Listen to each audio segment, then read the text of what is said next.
최순실 국정농단 사건 수사로 그 국정농단의 실상이 어느 정도 밝혀졌다고 생각하십니까? 후보자.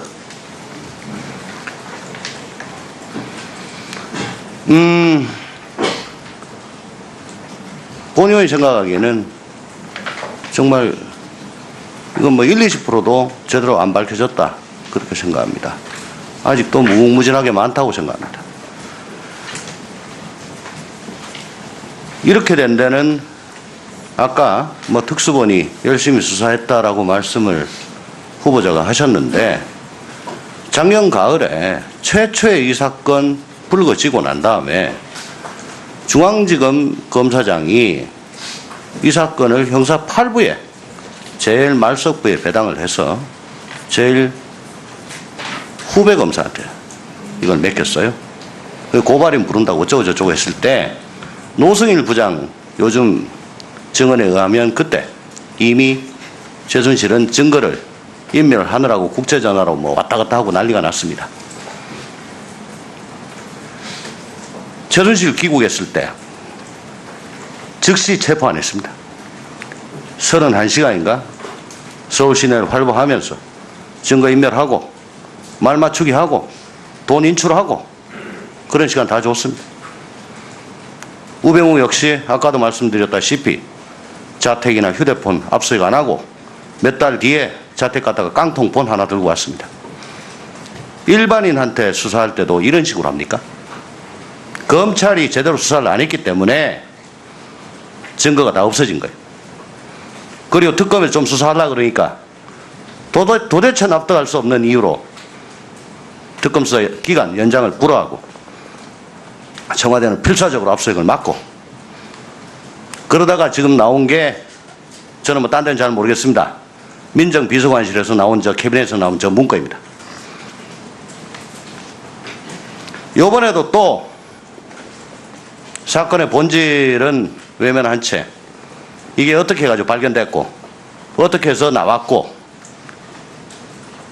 뭐 저도 일부 관련이 돼 있는 사건과 거의 유사하기 때문에 참 말씀드리기가 못하지만은 또 요번에 본말을 호도한 그런 식의 수사를 하면은 국민들은 용납하지 않을 것이다.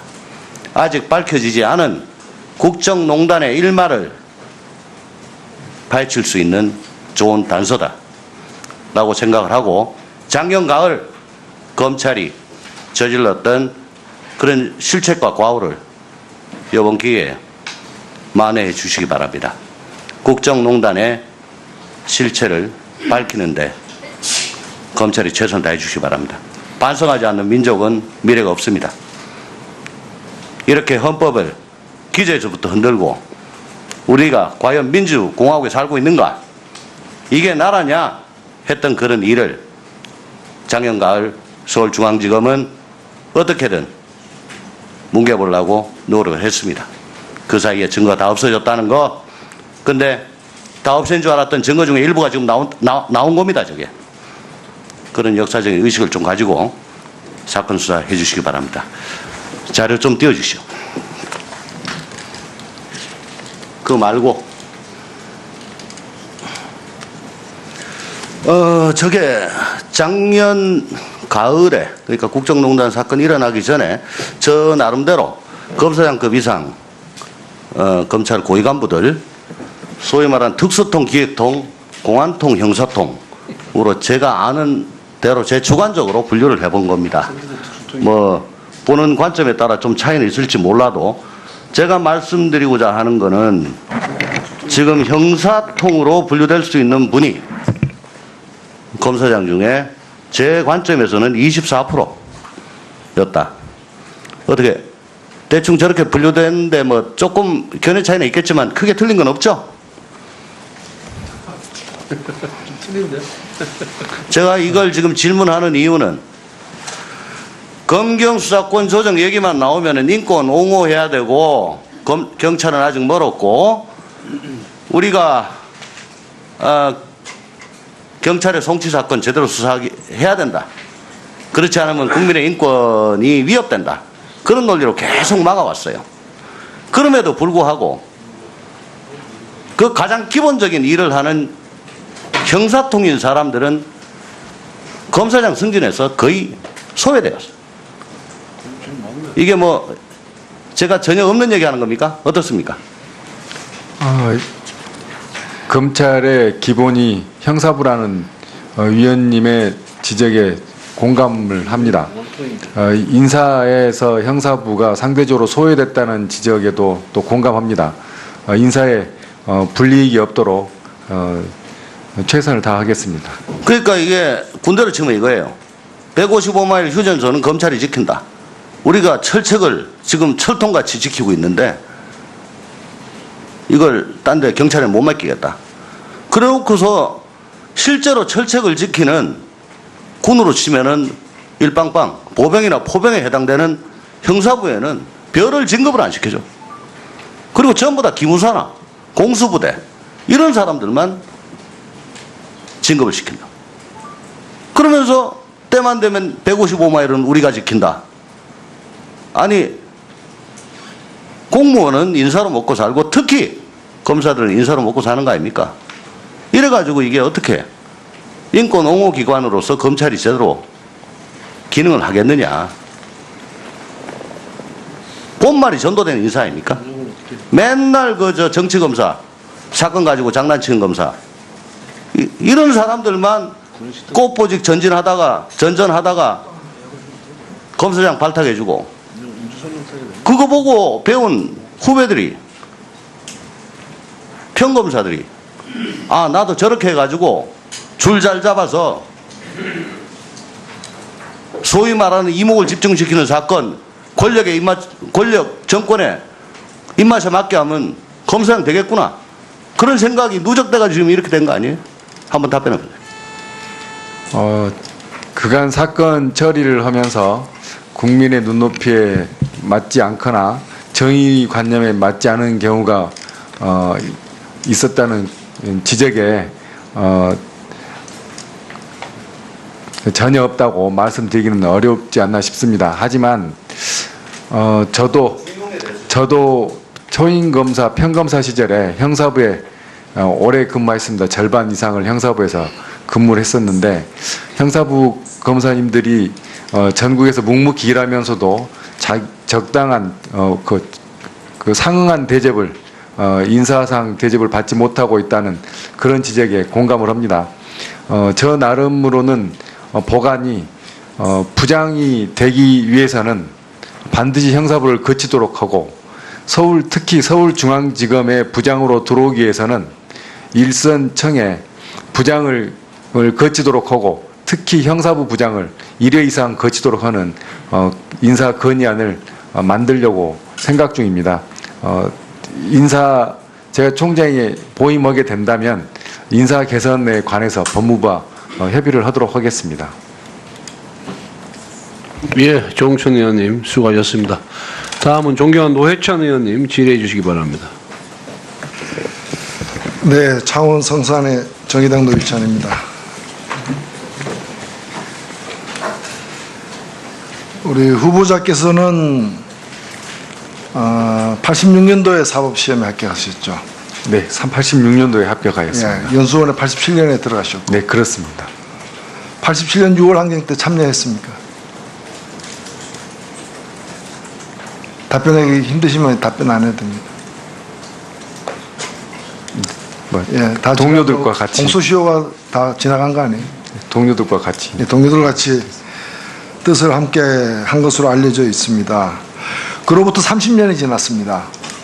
연수원 들어가고 30년 만에 이제 총장 후보까지 되셨으니까 남다른 감회가 있을 텐데 지난 30년간 우리 사회는 상당히 많은 변화가 있었죠.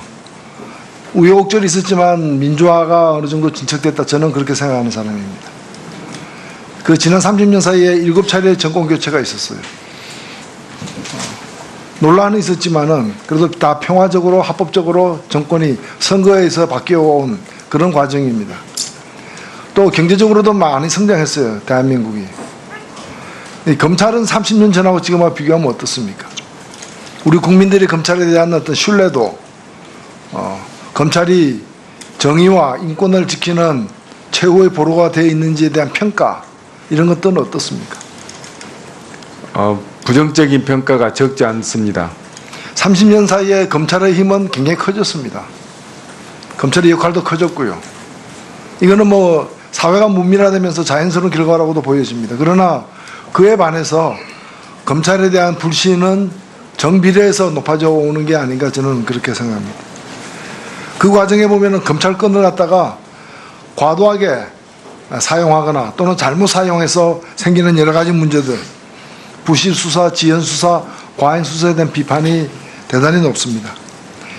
저는 이것이 단적으로 드러난 것이 우리 국민적 체험을 한 것이 바로 지난해와 올해에 걸친 박근혜 국정농단 사건이라고 생각됩니다. 조금 전에 우리 존경하는 조홍천 의원도 지적했지만은 애초에 서울중앙지검 형사 8부에 배당이 됐습니다. 약 한 달 거기서 수사를 했습니다. 그 당시 우리 법사위는 국감 중이었어요. 국정감사 중에 여러 차례 질문을 했지만은 답변 없는 메아리가 없는 그런 질문에 불과했습니다. 그 한 달 동안 제대로 이루어낸 건 아무것도 없습니다. 그 다음에 10월 27일 날 특수본 출범했습니다.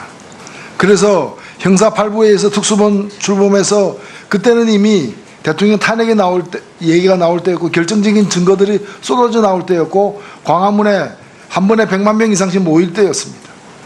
그 특수본이 그나마 좀 움직였습니다. 움직여서 최순실, 안종범, 정호성, 차은택 4명을 구속시켰습니다. 그 다음에 박영수 특검을 이어졌습니다. 서울중앙지검 형사 8부와 특별수사본부가 총 73일 수사했고 박영수 특검이 84일 수사했습니다. 이 세 수사 주체가 수사한 것에 대한 국민적 평가가 아직도 유지되고 있습니다. 이 셋 다 검찰의 모습입니다. 특검도 사실 검찰 출신들 아닙니까? 국민들에게는 박영수 특검과 같은 검찰의 얼굴과 특수본과 같은 검찰의 얼굴 그리고 서울중앙지검 형사 8부와 같은 검찰의 얼굴이 다 공존하고 있는 겁니다. 이 새 얼굴이 지금도 검찰이 갖고 있는 새 얼굴입니다. 어느 얼굴을 없애고 어느 얼굴을 키워나갈 것인가 국민들이 바라는 바는 명확하다고 생각됩니다. 어떻게 생각하세요? 위원님 말씀대로 우리나라에서 지금까지 특별검사를 14번인가 했던 걸로 알고 있습니다. 그 중에서 특별검사 중에 국민들로부터 호평을 받은 특별검사가 몇 있었습니다. 그 특별검사가 그런 호평을 받게 된 이유, 그걸 잘 취합을 해서 검찰 제도에 좀 제도화시킬 수 있으면 어떨까 하는 생각을 해본 적이 있습니다. 제가 이 자리에 이 직을 맡게 된다면 그러한 특별검사가 성공했듯이 그러한 검찰 성공 문화를 만들어 보고 싶습니다. 아직도 끝나지 않은 사건들이 많습니다. 얼마 전에 청와대로 반납한 그 문건 사건도 있고요. 오늘도 여러 차례 지적이 됐습니다만 그 다음에 김영한 수첩, 고 김영한 수석의 수첩에 등장하는 게 다 수사되지도 않았어요. 그게 지금 현역 대법관 이름도 들어가 있어요. 특수부 그 당시 특검조차도 당시 현안에 바빠가지고 덮고 지나갔습니다. 그 다음에 신영자 메모, 신영자 부회장 집에서 나온 메모, 거기에 등장한 이름들, 그리고 그 후에 롯데 면세점 인허가와 둘러싼 로비, 박근혜 대통령이 직접 관여한 것으로 다 드러났습니다. 작년 3월 14일 신동빈 롯데그룹 회장을 만난 바로 그날 박근혜 대통령이 최순실과 대포폰으로 11차에서 38분간 통화했고 그 통화 끝에 롯데가 하남 거점 체육시설을 건립 지원할 것이라는 그런 얘기까지 박 전 대통령이 직접 했습니다. 그런데 바로 이 직후에 있었던 롯데 면세점을 갖다가 정은호가 따기 위해서 뇌물을 주었던 사건과 관련한 비자금 사건, 그 비자금 사건과 관련해서 수사하다가 그 신영자 부회장 집에서 메모가 나왔는데 메모에 여러 사람 이름이 거명됐습니다. 이걸 왜 수사하지 않았냐고 물으니까 이동열 3차장입니까? 본인에게 신영자에게 물어봤더니 기억이 안 난다고 해서 수사 안 했다라는 겁니다. 다 덮은 겁니다. 이런 일 중에서 워낙 과거에 일 말고 최근에 발생한 일 중에 이렇게 덮고 말았던 권력 실세와 관련된 그런 사건들이 지금 즐비합니다. 이런 사건들을 다 다시 하나하나씩 들여다봐야 된다고 저는 생각합니다. 검찰이 해야 될 일을 하지 않고 하지 않아야 될 일을 했던 그런 과거의 적폐와 관련해서 검찰총장이 되신다면은 이런 적폐와 관련해서 가릴 것 가리고 밝힐 것 밝히는 일을 하실 겁니까? 제가 총장이 취임하게 되면 위원님 말씀하신 것처럼 문제된 사례들을 들춰내서 살펴본 다음에 범죄를 단서가 발견이 되면 수사를 하고 수사를 할 때는 엄정하게 하도록 하겠습니다.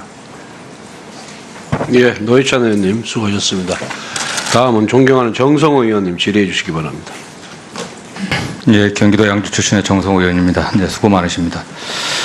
다른 의원님들 그 지적과 관련해서 총장 후보자께서 이제 뭐 총장 임명이 되고 취임하고 난 다음에요.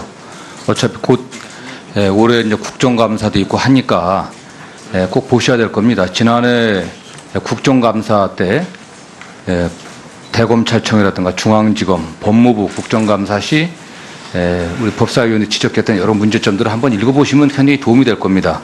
그 당시 많은 의원들이 지금 그 당시 뭐 실체는 드러나지는 않았지만 국정농단에 관련된 그런 의혹들, 또 검찰의 부실 수사, 또 뭐 수사 지연들 여러 가지 관련해서 많은 걸 지적을 했었어요. 또 의혹들 제기하고 그 당시 검찰총장이나 또는 중앙지검장, 법무부 장관이 답변한 것들을 기억하는 분들은 지금 굉장히 부끄러울 겁니다. 사실 속기로 한번 보세요. 사실 어떻게 답변했는지 다 정말 엉망이었습니다.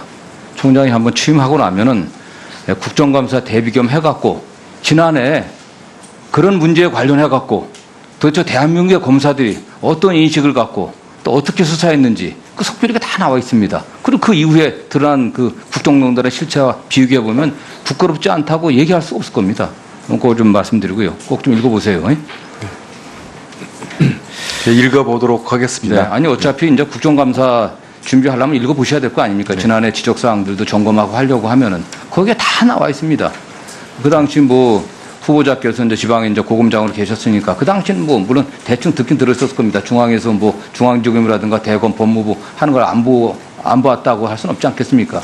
그러나 실제 한번 기록으로 보면은 정말 검찰이 어떻게 역할을 했는지, 얼마나 부실하게 대응했는지가 다 드러나 있어요. 그게. 아까 오전에 좀 질의하다가 다 못했는데 그 방산비리 관련해 갖고 말입니다.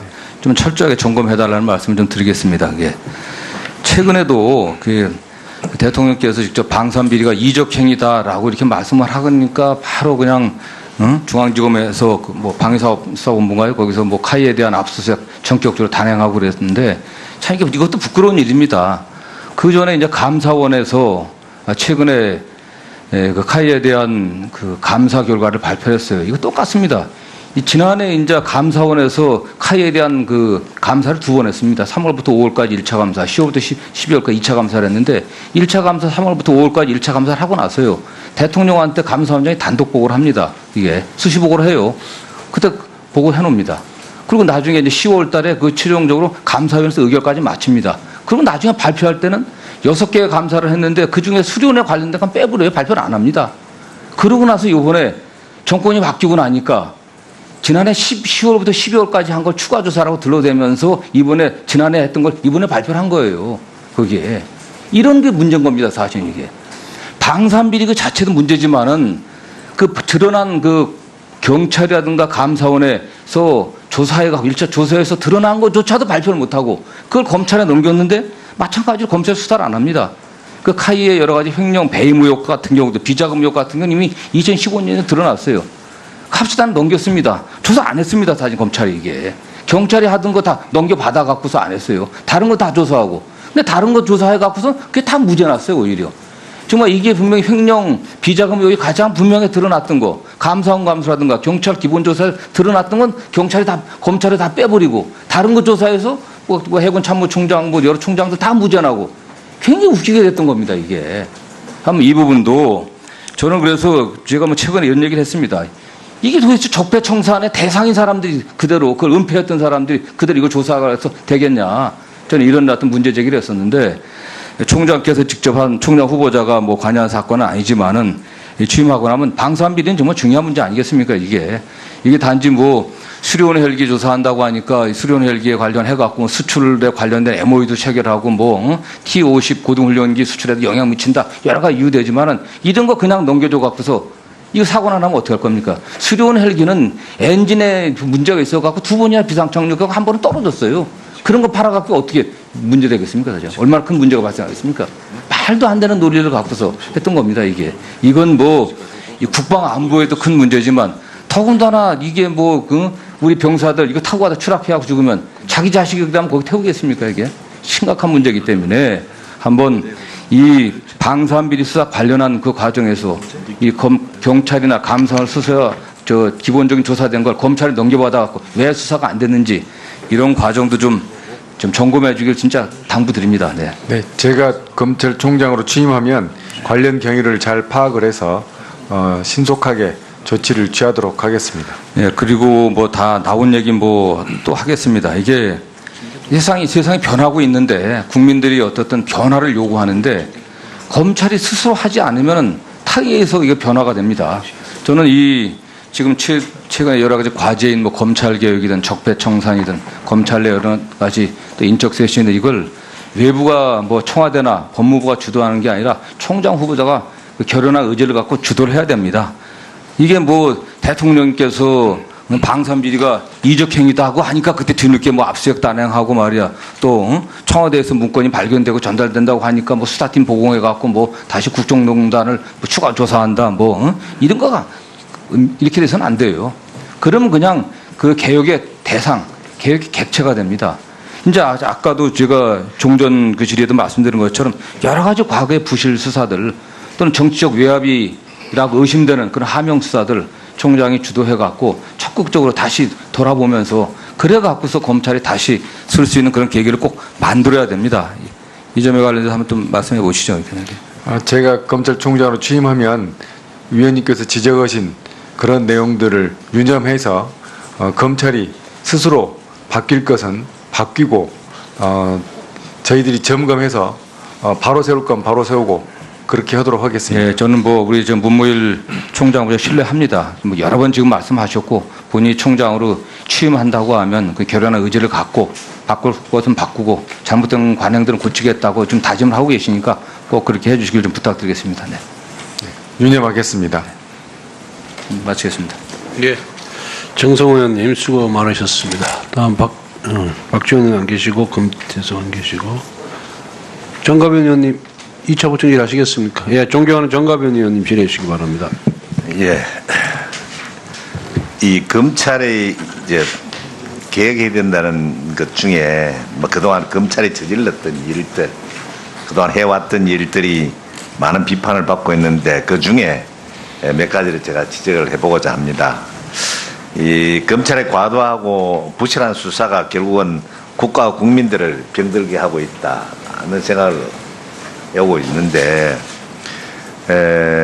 지난 5월 31일 대법원이 검찰이 KT 본사 등 16곳을 압수수색하고 4차례 소환하고 3년 9개월간 수사와 재판을 반복해 왔는데 무죄 판결이 내려졌습니다. 뿐만 아니라 그 수사관 500명을 동원해서 30곳을 압수수색하고 1톤 트럭 약 수십 대 분량의 서류를 압수수색한 롯데 수사입니다. 그 오너 일가와 경영자 32명을 출국 정지시킵니다. 또 그뿐도 아니죠. 국정농단 수사를 한다면서 특검팀은 그 자료화면에 보면 뭐 저런 분들을 전부 출국 금지시킵니다.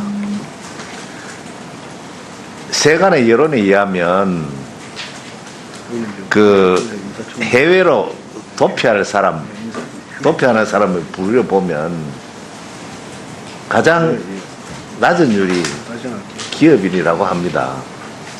혹시 들어보셨어요?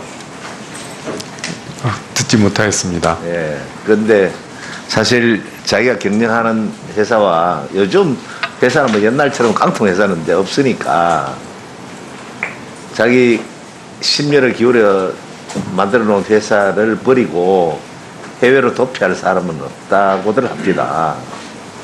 근데 검찰이 수사하면서 걸핏하면 뭐 무작위로 출국금지시키거든요. 일단 출국금지시켜 놓고 보거든요.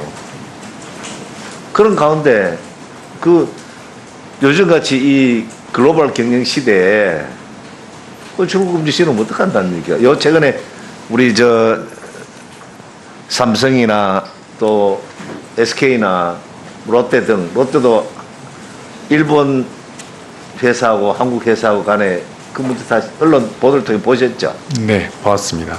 예. 지금 현재요, 이 형태가 검찰총장이 부재 중이니까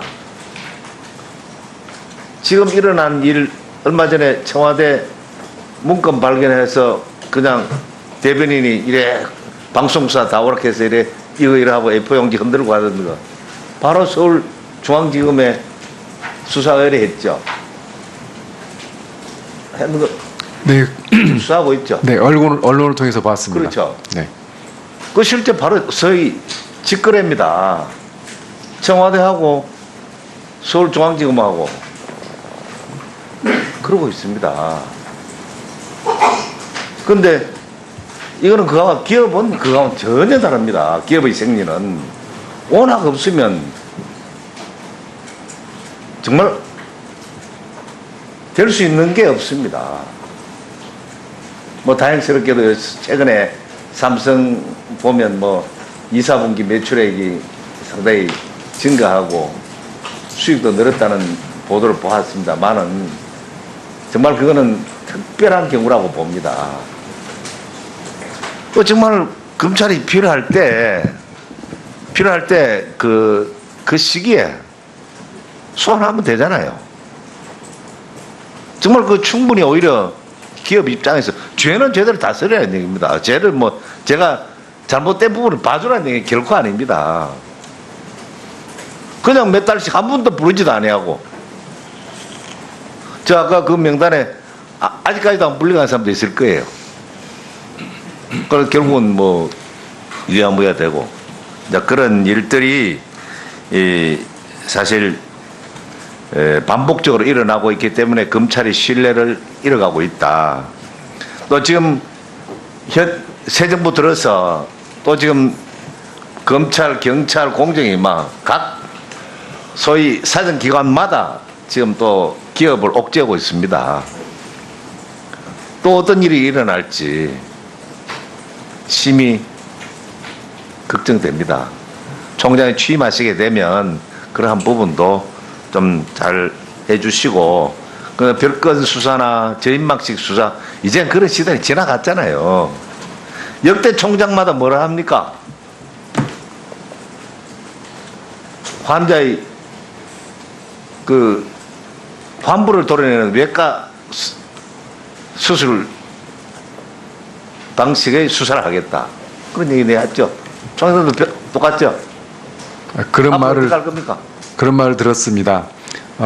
제가 총장이 취임하게 되면 위원님께서 지적하신 것과 같이 과잉 수사나 부실 수사, 늦장 수사, 아니면 짜내기 수사라고 일컬어지는 이런 수사의 과잉, 아니면 부실함 이런 일이 없도록 하고 또 하나는 이러한 일이 저희가 스스로 하는 것을 넘어서서 외부 전문가와 객관적인 전문가와 원로 법조인들을 모셔서 평가를 받도록 또 하나는 지적을 받도록 그렇게 방안을 하여튼 개편하는 방안을 강구하겠습니다. 예, 기업에 대해서는 그야말로 효율적인 수사를 해주시고 그 다음에 또 무리한 저 수사 중에 아까 우리 존경하는 우리 정성호 의원께서 지적하셨습니다만은 지금 이 방산비리 수사입니다.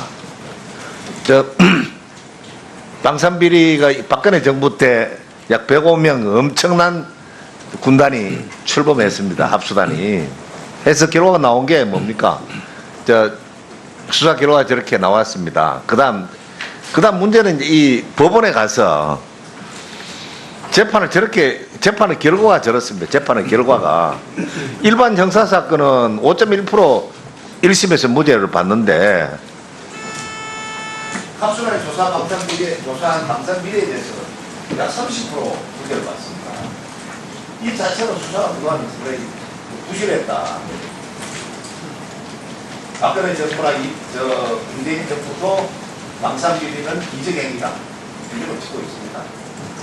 정말 지금 제대로 정말 수사하지 않으면 그 수많은 사람 명예훼손 손하고 우리 경제를 통해서 국가 행정을 위해서 했던 분들 명예훼손하고 그 다음에 기업들 어렵게 만들고 그걸 해주시기 바랍니다. 네, 제가 총장에 취임하게 되면 법 적용과 해석을 보다 엄격하게 하여서 무리한 기소가 조금이라도 덜 발생하도록 지도하겠습니다. 예, 수고하셨습니다.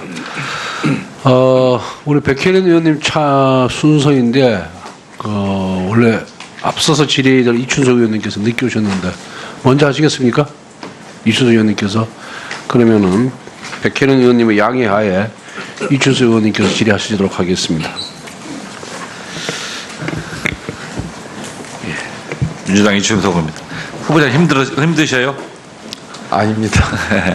오늘 한루가 가장 쓴소리 많이 듣는 날이니까 그렇다 하고 들어주시고, 제가 지금 또 이야기하는 것도 우리 후보자도 거부갈 수도 있고 또 검찰 관계자들도 거부갈 수 있는 거지만 얘기를 하겠습니다.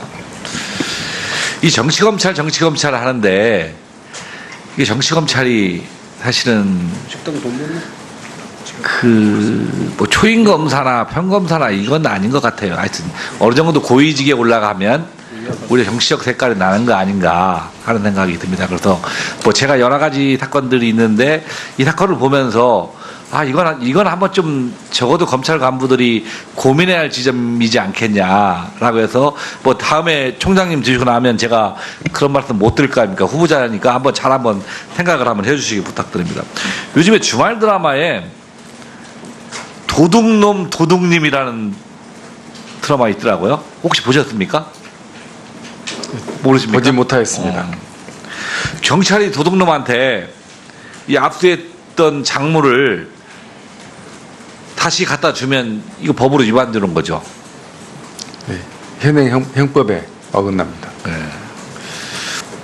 근데 2012년도 12월에 대선을 앞두고 역삼동 오피스텔에서 하여튼 무슨 일이 있었습니다. 오전에 백혜련 의원님이 좀 물어보던데요. 그때가 2013년이 이 국정 불법 대선 개입 사건으로 나라가 떠들썩했습니다. 검찰이 증거 찾으려고 국정원 압수수색하고 원세훈 선거법 위반 기소 때문에 총장까지 찍혀서 널러갈 때입니다. 근데 원세훈의 지금 재판을 보면 아직까지도 그 증거가 있다 없다는 것이 논란이 되고 있어요. 지금 파기환수 심에서. 그런데 그 민감한 시기에 결정적인 증거들을 알고 보니까 검찰이 가지고 있었다는 언론 보도 있었습니다. 다른 사람들은 다 알았는데 그 당시에 댓글 수사팀만 그걸 몰랐어요. 이 디도스특검이 청와대 행정관한테 압수했던 증거들을 검찰이 수사해라. 이제 특검이 끝나니까 라고 맡겼는데 이걸 검찰이 계속 가지고 있다가 청와대로 그대로 돌려보냈다 하는 내용 보도 보셨죠? 네, 보도를 보았습니다. 이게 한쪽에서는 도둑놈 잡으려고 열심히 돌아다니고 한쪽에서는 도둑놈이 훔친 작물을 갖고 있다가 나중에 여기 있습니다라고 갖다준 꼴이 됐다고 생각을 합니다. 근데 문건을 보면 국정원이 여당의 SNS 선거 전략 짜서 보고하고 야권 인사들 수사 촉구시켜야 한다고 하고 정치의 수사 동향까지 다 보고를 했습니다. 그리고 얼마 전 서훈 국정원장이 이 문건이 국정원에서 만든 문서가 맞다라고 확인했고 여러 가지를 다 했습니다. 그렇다고 하면 이건 명백한 국정원법에 대한 위반 사건이고 공직선거법 위반이라고 생각합니다. 후보자 어떻게 생각하십니까? 정확한 내용을 제가 알지는 못하지만 관련 사항을 확인을 하여서 그에 따른 법에 따른 조치가 필요하면 조치를 취하도록 하겠습니다. 그런데 그 물증을 가지고 있던 검사는 수사도 하지 않고 오히려 수사 대상이 되는 당사자들한테 이게 다 넘겨졌어요. 그러면 저는 검사도 직무유기에 해당된다고 생각합니다. 그것도 바로 준 것 뜻이 아니라 검찰이 한참을 가지고 있어요. 그것도 한 번에 준 것이 아니라 나눠서 줬어요. 2014년 5월 1일에 1차로 주고 이 선거법 위반과 관련된 중요한 문건들은 2015년도 12월에 두 번째로 갖다 줍니다. 그래서 왜 이걸 나눠줬을까라는 생각이 드는데요. 이게 사본이나 이 목록도 따고 원본 통째로 건네줘서 검찰도 안 가지고 있다고 그래요. 이것을 자체를 다. 근데 이게 만일 압수물이라 돌려준다라고 해도 왜 청와대에 직접 갖다 줬냐. 그것도 그 당사자인 이명박 정부 때가 아니라 박근혜 정부한테 갖다 줬어요. 근데 이게 박근혜 정부 입장에서는 이 문건이 가장 파기돼야 할 물건의 수혜자가 박근혜 정부라고 생각을 합니다. 그렇다고 하면 이 박근혜 정부 입장에서는 그 물건 받으면 완전히 최상의 선물을 받는 거죠. 그렇다면 도대체 왜 누가 왜 이걸 청와대에 갖다 줬냐 하는 의문점이 생깁니다. 그래서 이게 오비락 정도를 잘 모르겠는데 이 첫 번째 상납을 했던 2014년 5월에는 검찰이 간첩 조작 사건으로 총장이 거취 문제가 거론됐을 때예요. 그 당시 서울중앙지검장이 김선남 지검장이었습니다. 그리고 두 번째 더 중요한 선거법 위반 사건들을 갖다 줄 때는 2015년 12월 초인데 이건 검찰총장에 취임한 직후입니다. 제가 이런 부분들에 대해서 해석은 하지 않겠습니다. 만일 그때 그 문건들이 청와대로 가지 않고 그걸 수사하고 있는 댓글 수사팀에 갔다고 하면 저는 국정원 사건에 논란이 일어날 수가 없다고 생각합니다. 그런데 그걸 당연히 수사해야 할 검찰이 갖고 있다. 그것도 시점을 나눠서 그걸 청와대에 갖다 준다? 저는 도저히 상식적으로 납득이 되지 않습니다. 이미 언론 보도가 나왔기 때문에 저는 검찰도 이 부분에 대해서는 명확히 밝혀야 한다고 생각합니다. 이 사안에 대해서는 도대체 누가 왜 이 증거들을 그대로 묵히고 있었는지, 그러다가 2년 3년 지나서 누가 왜 돌연 그 시점에 이 문건들을 흔적도 없이 사본과 그것도 다 목록도 남겨놓고 왜 누구한테 넘긴 것인지를 명백히 밝혀야 한다고 생각을 합니다. 우리 총장님 어떻게 생각하십니까? 제가 총장으로 취임하게 되면 관련된 경위를 소상히 파악해서 엄정하게 법을 집행하도록 하겠습니다. 저는 그래서 그게 일개 평감사가 일개 부장이 그런 결정 못했다고 생각합니다. 적어도 상당한 영향력이 있는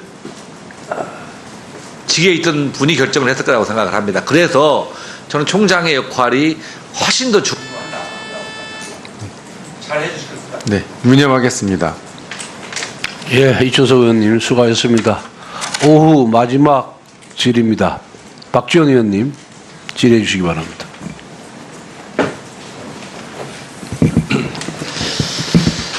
지금 우병우 전 수석에 대해서 검찰에서 계속 수사를 하고 있습니까?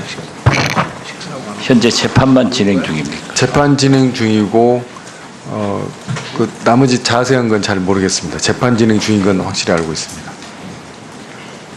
아니 최소한 지금 적폐청산 차원에서 우병우 전 수석 그 여러 가지 적폐가 나오고 있는데 후보자께서 안 물어보고 나왔단 말이에요?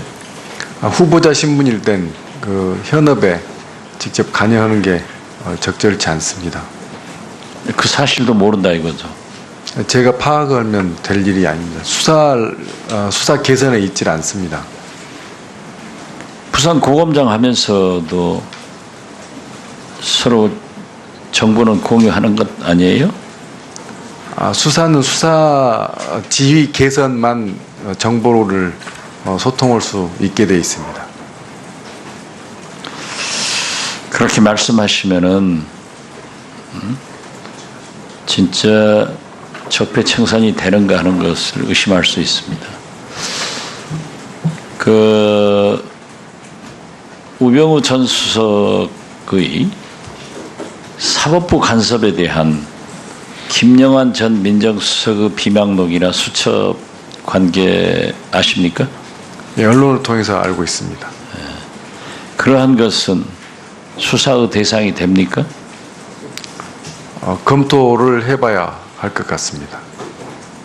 그게 나온 게 굉장히 오래됐고 최근만 하더라도 청와대 문건, 국정원 댓글 조작 사건에 대한 개입 이런 것들이 부각되고 있는데 우병우 전 수석에 대한 한 예를 들겠습니다. 저하고 관계된 거예요. 김영환 전 민정수석의 비망록과 수첩에 의거하면은 박지원이 보혜저축은행에 1심 무죄 사건을 항소심에서 유죄를 받게 해라 하는 김기춘 전 비서실장의 지시를 받고 고등법원에서 유죄가 나왔어요. 그건 아시죠? 그 경위는 정확히 아니 알지 경위는 모르더라도 제가 1심 무죄에서 2심 유죄가 된 건 아시죠? 그건 보도를 통해서 알고 있습니다. 예. 그런데 제가 대법원에 상고를 하니까 우병우 민정수석이 대법관 법원 행정처장을 찾아가서 박지원에 대해서 항소심을 유지해달라, 즉 대법원 판결로 확정을 해달라 이렇게 요구를 했습니다. 이건 적절한 겁니까? 구체적인 경위를 잘 알지 못하기 때문에 제가 답변 드리기에 적절하지 않는 것 같습니다. 자, 그러니까 대법원 행정처장께서 대법관의 재판을 관여할 수 없다 하고 거절을 해서 저는 무죄 파기환송을 내서 무죄가 됐습니다. 이러한 것은 국정문란이 아니라 헌정문란이라고 생각하는데 그러한 것은 검찰에서 조사할 필요성을 느끼지 않습니까? 범죄에 해당되는 것인지 여부를 이게 범죄 아니에요. 검토를 해보겠습니다. 사법부에 압력을 행사하고 청와대 민정수석이 대법관인 대법원의 행정처장을 찾아가서 이걸 그대로 유지해달라 하고 요구하는 것은 국정문란을 뛰어넘어서 헌정문란입니다. 이러한 문제에 대해서 제 한 건만 있는 게 아니라 여러 건의 재판 개입이 이루어지고 있었어요. 타당하다고 생각하세요? 법원에서 하는 재판의 독립이 지켜져야 되는 건 헌법상의 원칙입니다. 그렇다면은 김영환 전 민정수석의 비망록과 수첩에 그러한 것이 나타났다고 하면은 조사를 해야 될 것 아니에요. 그 법에 위반되는지 여부를 검토하도록 하겠습니다. 이건 법 위반 아니에요? 그 구체적인 내용은 검토를 해야 된다고 자, 생각합니다. 그런 차원에서 민정수석실에서 그러한 문건이 나왔고 또 보도에 의하면은 우병우 민정수석의 지시에 의거해서 행정관들이 작성을 했다. 민정비서관 때. 이것도 엄연한 위법 아니에요.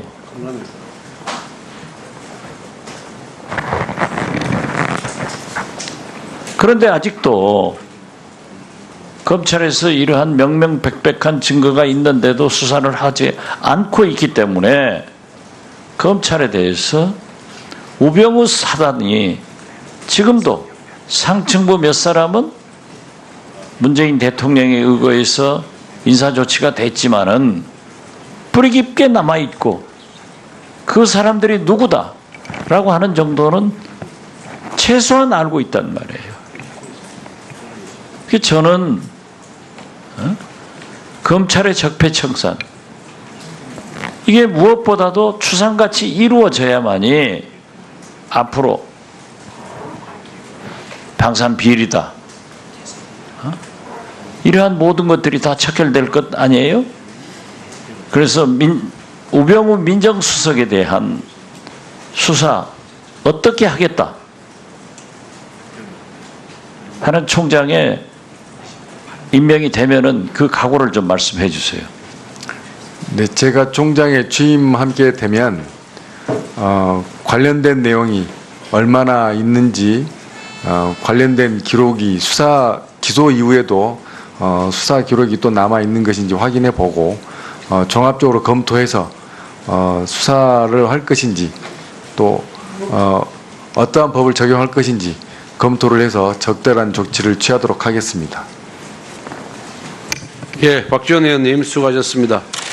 제가 실언을 했는데 박지원 의원님 오후 마지막 질의자라고 했는데 한 분 더 하겠습니다. 존경하는 백혜련 의원님 질의해 주시기 바랍니다. 오늘 검찰에서 카이 인사 담당 손승범 부장을 경찰과 협조해서 공개 수배했습니다. 네. 방산업 비리와 관련해서 이렇게 적극적으로 수사하겠다는 의지는 반갑기도 하지만 참 씁쓸합니다. 실제로 검찰에서는 이 사건을 계속 수사를 했다. 1년간 검거를 위해서 노력을 했지만 노력하지 못했다. 이렇게 발표를 했습니다. 근데 사실 범인 검거와 관련해서는 검찰보다 경찰이 훨씬 더 탁월한 능력을 가지고 있다는 건 수사 일선에 있는 분들은 거의 다 인정할 겁니다. 인력적인 측면에서도 그렇고 사실 경찰이 범인 검거와 관련해서는 훨씬 더 여러 가지 면에서 좋은 조건을 가지고 있죠. 그런데 검찰에서 그동안 1년간 검거하려고 했지만 하지 않았다. 제가 볼 때 이건 단순 변명에 불과한 것으로 보입니다. 후보자께서는 어떻게 생각하십니까? 구체적인 내용을 알지 못하기 때문에 제가 상세한 답변을 드리기는 곤란하지만 위원님께서 누차 말씀하신 내용을 제가 확인해보고 상응하는 조치를 취하도록 하겠습니다. 이거는 상응하는 조치를 물어보는 게 아니고요. 일반론으로라도 어떻습니까? 지금 제가 볼 때는 곧 손승범 이 부장이라는 사람요 곧 잡힙니다. 검찰에서 1년 동안 추적했다고 했는데 못 잡았는데 제가 볼 땐 곧 잡힐 것 같거든요. 곧 그 시점이 어느 정도일지는 모르는데 그런다고 한다면 또다시 검찰은 이 수사를 제대로 하지 않았다는 국민들의 질타를 받을 수밖에 없을 겁니다. 그러니까 일종의 항상 그 면피용인 거죠. 이게 하고 있다. 근데 실제로는 그것을 회피할 수 있는 여러 가지 방법이 있는데 저는 이 카이 인사 담당 손승범 부장의 경우도 그런 사례에 사실 해당된다고 봅니다. 그래서 검찰에서 변명만 할 것이 아니라 자신들이 잘못한 것은 잘못을 인정하는 그런 문화, 그런 것들이 굉장히 필요하다고 생각됩니다. 어떻습니까? 제가 총장에 취임하게 되면 말씀하신 대로 과거에 잘못했다고 지적받은 사례들을 점검을 해서 차후에는 유사한 사례가 발생하지 않도록 방지하는 그런 차원에서라도 점검을 해보고 상응하는 조치들을 취하도록 하겠습니다. 그리고 성완종 후보자께서 수사하신 사건 중에 사실 성완종 리스트 사건이 제일 아쉽습니다. 아까 후보자께서는 오전에 존경하는 박지원 의원님 질문에 굉장히 당당하게 말씀을 하셨습니다. 좋습니다. 근데 한 가지 확인을 하고 넘어가겠는데요. 그때 당시에 노건영 씨 같은 경우도 공소시효 완성을 이유로 공소권 없음 처분됐죠? 네, 그렇습니다. 그리고 김기춘 비서실장의 경우에도 공소시효를 이유로 공소권 없음 처리됐죠? 네, 그렇습니다. 그런데 결과는 똑같습니다. 그런데 당시에 노건영 씨는 소환 조사를 했습니다. 그리고 김기춘 씨는 서면 조사로만 했습니다. 저는 수사에 있어서 중요한 것은 결과도 중요하지만 어떤 절차의 공정성, 이것들이 굉장히 중요하다고 봅니다. 여기에서 전혀 형평에 어긋나지 않았다, 이렇게 생각하십니까? 김기춘 전 실장의 경우에는 공여했다고 추정되는 일시가 있었습니다. 그런데 그 일시가 명백하게 공소시효를 도과했습니다. 노원영 씨. 노건영. 그분에 관해서는 공소시효가 완성됐다고 단정하기 어려운 사정이 있었습니다. 공소시효 부분에 관해서 조사를 하지 않을 수 없었기 때문에 관련된 자료를 찾아볼 수밖에 없었고, 찾아보는 도중에 소환되어서 조사를 안 할 수가 없었습니다. 그때는 수사상 불가피한 측면이 있습니다. 그 공소시효 자료를 찾아보는 나중에 소환이 됐다, 참 이해 납득하기 어려운 이야기인 것 같습니다. 네, 어쨌든 이 사건에 있어서 여러 가지 의문점이 있지만 지금에 있어서 저는 더 중요한 것은 지금 어쨌든 이 성완종 리스트 사건과 관련해서 두 사람이 기소가 됐죠. 홍준표 지금 자유한국당의 대표하고 이한구 전 총리 이렇게 기소가 됐고, 결국은 지금 항소심에서 다 무죄가 난 상태죠. 그렇습니다. 지금 대법원에 가 있는데 지금 공소 유지는 어떻게 하고 있습니까? 당시 특별수사팀의 구성원 중에서 부장급 구성원들이 상고 이유서와 각종 의견서를 써내면서 법리검토서까지 써내면서 대응하고 있습니다. 적극적으로 공소 유지에 임해야 된다고 봅니다. 어쨌든 1심에서 유죄가 났었고 2심에서 무죄가 난 사안일 뿐만 아니라 일반적인 상식이나 여러 가지 증거 능력에 비춰봐서는 충분히 대법원에서 다툴 만한 소지가 있다고 보입니다. 그럼에도 불구하고 그동안의 검찰의 어떤 시스템이나 이런 걸 보면 항소심까지는 어쨌든 공소 유지에 좀 최선을 다하는 모습을 보이다가도 대법원에 가게 되면 실제로 손을 놓고 있는 것이 일반적으로 많이 보이는 모습입니다. 그래서 이 부분에 대해서 좀 더 세심하게 총장님이 직접 하셨던 총장 후보자께서 직접 하셨던 사건이니까 더 관심을 기울이고 해주시기를 바랍니다. 유념하겠습니다. 그리고 한 가지만 마지막으로 묻겠습니다. 지금 검찰에 있어서 공안부가 굉장히 저는 비대한 것이 문제라고 생각합니다. 그리고 공안 검사들이 그동안 정치 검찰의 대명사였다고 생각합니다. 공안부 축소에 대해서 어떻게 생각하십니까? 우리나라 안보 현실과 사회 현상에 비춰보면 공안부가 하는 역할이 필요합니다. 다만 공안부의 기구가 과대한 거 아니냐, 그 부분은 그런 지적이 있다는 걸 알고 있기 때문에 제가 총장으로 취임하면 전반적으로 점검하여서 적절한 조치를 취하도록 하겠습니다. 이상입니다. 예, 백현원 의원님 수고 많으셨습니다. 그러면은 오후 회의는 이것으로 마치고 저녁 식사를 한 다음 8시에 속기하도록 하겠습니다. 정회를 선포합니다. 우리 국민적 체험을 한 것이 바로 지난해와 올해에 걸친 박근혜 국정농단 사건이라고 생각됩니다. 조금 전에 우리 존경하는 조홍천 의원도 지적했지만은 애초에 서울중앙지검 형사 8부에 배당이 됐습니다. 약 한 달 거기서 수사를 했습니다. 그 당시 우리 법사위는 국감 중이었어요. 국정감사 중에 여러 차례 질문을 했지만은 답변 없는 메아리가 없는 그런 질문에 불과했습니다. 그 한 달 동안 제대로 이루어낸 건 아무것도 없습니다. 그 다음에 10월 27일 날 특수본 출범했습니다. 그래서 형사 8부에 의해서 특수본 출범해서 그때는 이미 대통령 탄핵이 나올 때, 얘기가 나올 때였고 결정적인 증거들이 쏟아져 나올 때였고 광화문에 한 번에 100만 명 이상씩 모일 때였습니다. 그 특수본이 그나마 좀 움직였습니다. 움직여서 최순실, 안종범, 정호성, 차은택 4명을 구속시켰습니다. 그 다음에 박영수 특검을 이어졌습니다. 서울중앙지검 형사 8부와 특별수사본부가 총 73일 수사했고 박영수 특검이 84일 수사했습니다. 이 세 수사 주체가 수사한 것에 대한 국민적 평가가 아직도 유지되고 있습니다. 이 셋 다 검찰의 모습입니다. 특검도 사실 검찰 출신들 아닙니까?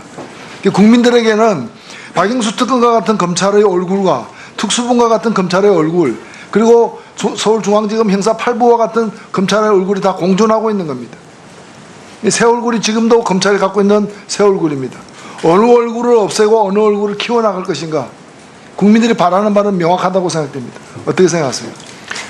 위원님 말씀대로 우리나라에서 지금까지 특별검사를 14번인가 했던 걸로 알고 있습니다.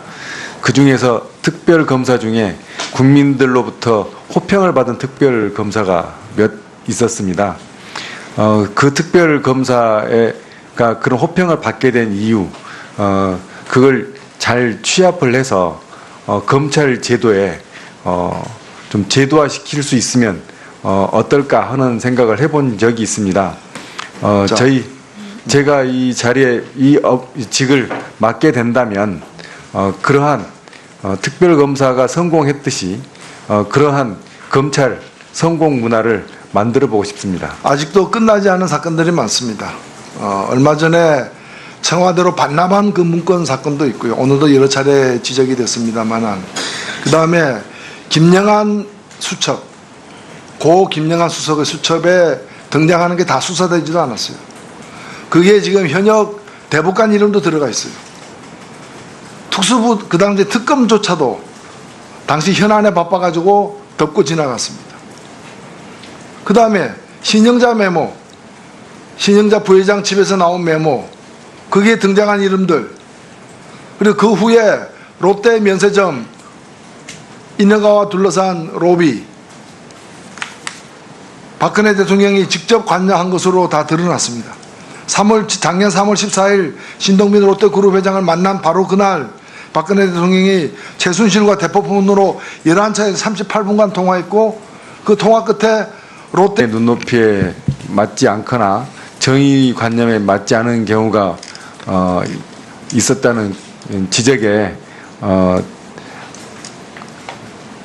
전혀 없다고 말씀드리기는 어렵지 않나 싶습니다. 하지만 저도 초임검사 평검사 시절에 형사부에 오래 근무했습니다. 절반 이상을 형사부에서 근무를 했었는데, 형사부 검사님들이 전국에서 묵묵히 일하면서도 적당한 그 상응한 대접을 인사상 대접을 받지 못하고 있다는 그런 지적에 공감을 합니다. 저 나름으로는 보관이 부장이 되기 위해서는 반드시 형사부를 거치도록 하고, 특히 서울중앙지검의 부장으로 들어오기 위해서는 일선청에 부장을 거치도록 하고, 특히 형사부 부장을 1회 이상 거치도록 하는 인사 건의안을 만들려고 생각 중입니다. 제가 총장이 보임하게 된다면 인사 개선에 관해서 법무부와 협의를 하도록 하겠습니다. 예, 조홍천 의원님 수고하셨습니다.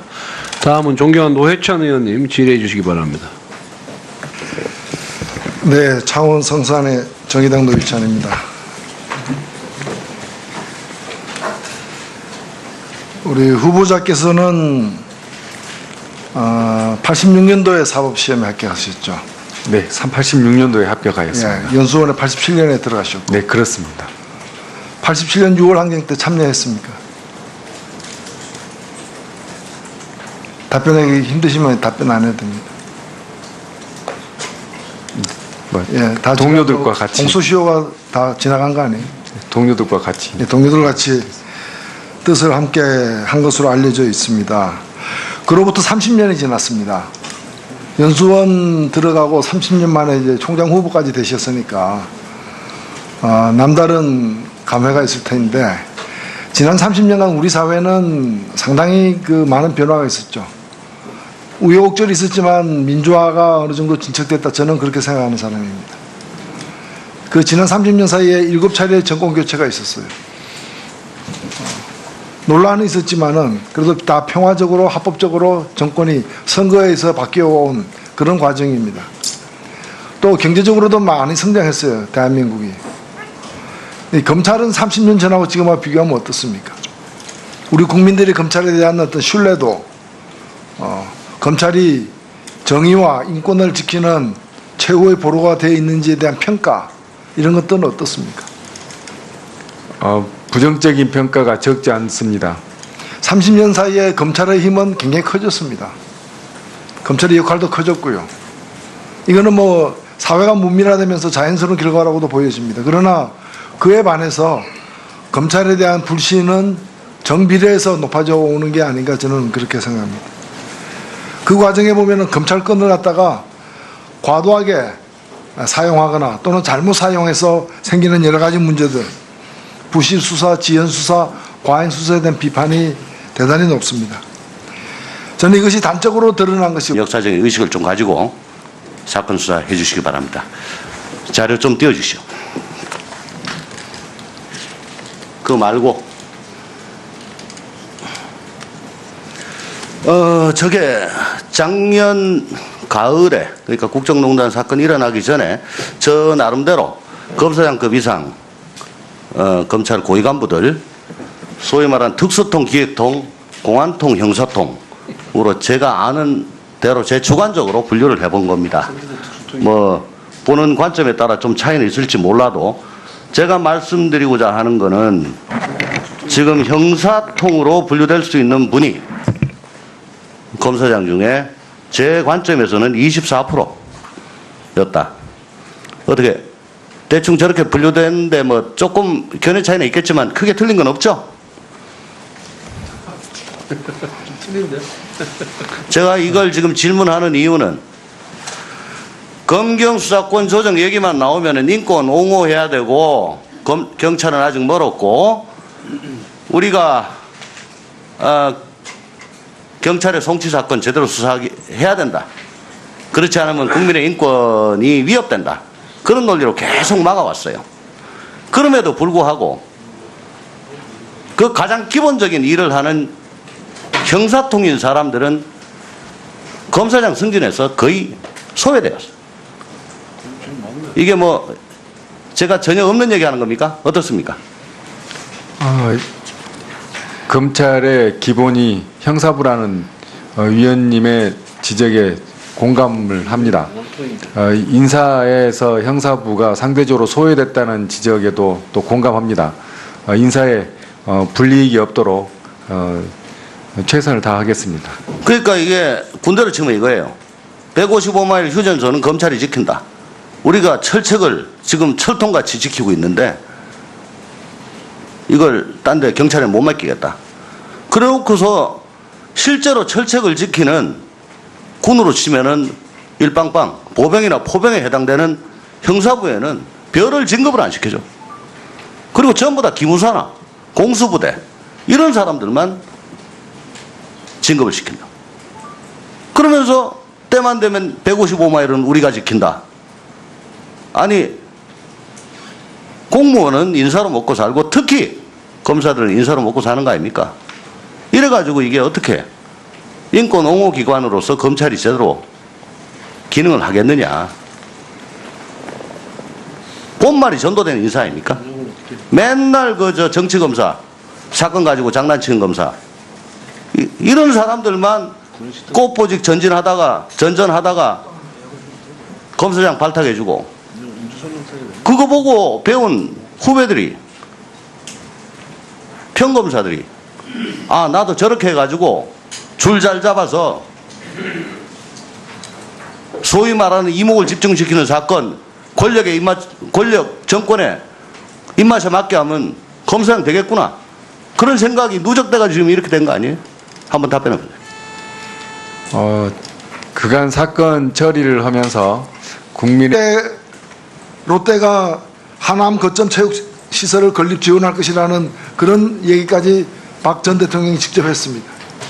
그런데 바로 이 직후에 있었던 롯데 면세점을 갖다가 정은호가 따기 위해서 뇌물을 주었던 사건과 관련한 비자금 사건, 그 비자금 사건과 관련해서 수사하다가 신영자 부회장 집에서 메모가 나왔는데 메모에 여러 사람 이름이 거명됐습니다. 이걸 왜 수사하지 않았냐고 물으니까 이동열 3차장입니까? 본인에게 신영자에게 물어봤더니 기억이 안 난다고 해서 수사 안 했다라는 겁니다. 다 덮은 겁니다. 이런 일 중에서 워낙 과거에 일 말고 최근에 발생한 일 중에 이렇게 덮고 말았던 권력 실세와 관련된 그런 사건들이 지금 즐비합니다. 이런 사건들을 다 다시 하나하나씩 들여다봐야 된다고 저는 생각합니다. 검찰이 해야 될 일을 하지 않고 하지 않아야 될 일을 했던 그런 과거의 적폐와 관련해서 검찰총장이 되신다면은 이런 적폐와 관련해서 가릴 것 가리고 밝힐 것 밝히는 일을 하실 겁니까? 제가 총장이 취임하게 되면 위원님 말씀하신 것처럼 문제된 사례들을 들춰내서 살펴본 다음에 범죄를 단서가 발견이 되면 수사를 하고 수사를 할 때는 엄정하게 하도록 하겠습니다. 예, 노회찬 의원님 수고하셨습니다. 다음은 존경하는 정성호 의원님 질의해 주시기 바랍니다. 예, 경기도 양주 출신의 정성호 의원입니다. 네, 수고 많으십니다. 다른 의원님들 그 지적과 관련해서 총장 후보자께서 이제 뭐 총장 임명이 되고 취임하고 난 다음에요.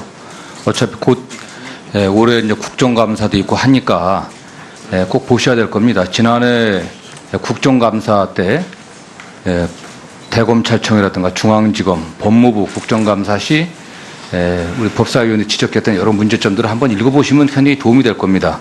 그 당시 많은 의원들이 지금 그 당시 실체는 드러나진 않았지만 국정농단에 관련된 그런 의혹들, 또 검찰의 부실 수사, 또는 뭐 수사 지연들 여러 가지 관련해서 많은 것 지적을 했었어요.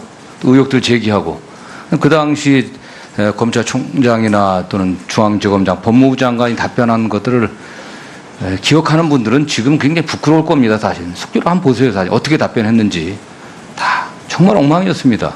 총장이 한번 취임하고 나면은 국정감사 대비 겸 해갖고 지난해 그런 문제에 관련해갖고 도대체 대한민국의 검사들이 어떤 인식을 갖고 또 어떻게 수사했는지 그 속별이가 다 나와 있습니다. 그리고 그 이후에 드러난 그 국정농단의 실체와 비교해 보면 부끄럽지 않다고 얘기할 수 없을 겁니다.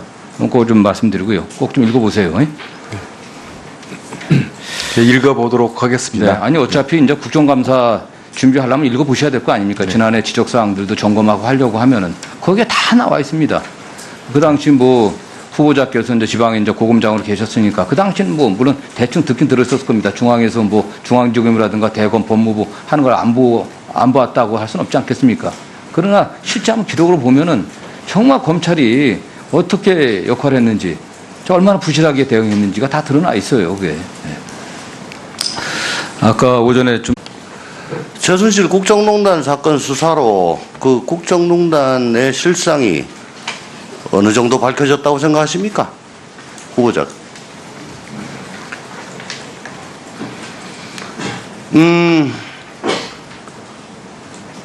본의원이 생각하기에는 정말 이건 뭐 20%도 제대로 안 밝혀졌다. 그렇게 생각합니다. 아직도 무궁무진하게 많다고 생각합니다. 이렇게 된 데는 아까 뭐 특수본이 열심히 수사했다라고 말씀을 후보자가 하셨는데 작년 가을에 최초의 이 사건 불거지고 난 다음에 중앙지검 검사장이 이 사건을 형사 8부에 제일 말석부에 배당을 해서 제일 후배 검사한테 이걸 맡겼어요. 고발인 부른다고 어쩌고 저쩌고 했을 때 노승일 부장 요즘 증언에 의하면 그때 이미 최순실은 증거를 인멸을 하느라고 국제전화로 뭐 왔다 갔다 하고 난리가 났습니다. 최순실 귀국했을 때 즉시 체포 안 했습니다. 31시간인가 서울 시내를 활보하면서 증거 인멸하고 말 맞추기 하고 돈 인출하고 그런 시간 다 줬습니다. 우병우 역시 아까도 말씀드렸다시피 자택이나 휴대폰 압수수색 안 하고 몇 달 뒤에 자택 갔다가 깡통폰 하나 들고 왔습니다. 일반인한테 수사할 때도 이런 식으로 합니까? 검찰이 제대로 수사를 안 했기 때문에 증거가 다 없어진 거예요. 그리고 특검에 좀 수사하려고 그러니까 도대체 납득할 수 없는 이유로 특검 수사 기간 연장을 불허하고 청와대는 필사적으로 압수수색을 막고 그러다가 지금 나온 게 저는 뭐 딴 데는 잘 모르겠습니다. 민정비서관실에서 나온 캐비넷에서 나온 문건입니다. 요번에도 또 사건의 본질은 외면한 채 이게 어떻게 해가지고 발견됐고 어떻게 해서 나왔고 뭐 저도 일부 관련이 돼 있는 사건과 거의 유사하기 때문에 참 말씀드리기가 못하지만은 또 요번에 본말을 호도한 그런 식의 수사를 하면은 국민들은 용납하지 않을 것이다.